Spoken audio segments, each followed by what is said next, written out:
Qu'est-ce qu'une ponction du genou et dans quel cas y avoir recours?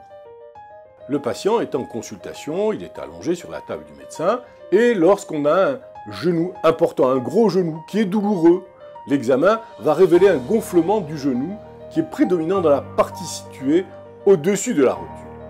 Une partie du liquide articulaire en excès s'est alors accumulée à cet endroit.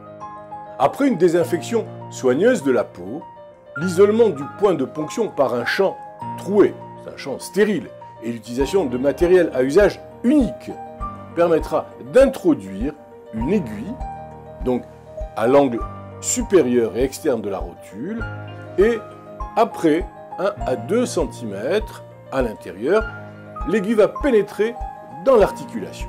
Comme on va le voir à ce moment, l'aspiration à la seringue permettra de recueillir une petite quantité de liquide. Ce liquide, le liquide articulaire, est soit évacué, parce qu'il va ainsi soulager le patient, le gonflement va diminuer, soit prélevé et placé dans un ou plusieurs récipients stériles pour être analysé.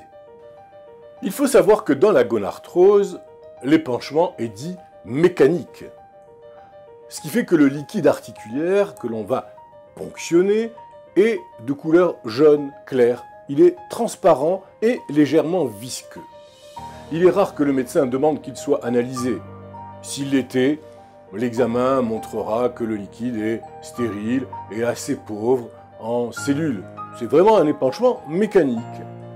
Lorsqu'il est abondant, ce qui arrive parfois, il va traduire une poussée douloureuse aiguë. Et alors là, l'évacuation par la seringue va soulager immédiatement le patient. Lors de la ponction, on va retirer ce liquide. C'est un liquide synovial, qui est une substance visqueuse et élastique. Elle est riche en acide hyaluronique à l'état normal. Son rôle principal, vous l'avez compris, est de nourrir le cartilage. Le liquide synovial a également une action importante. C'est une action mécanique. Il va permettre de lubrifier le genou et le protéger contre les chocs.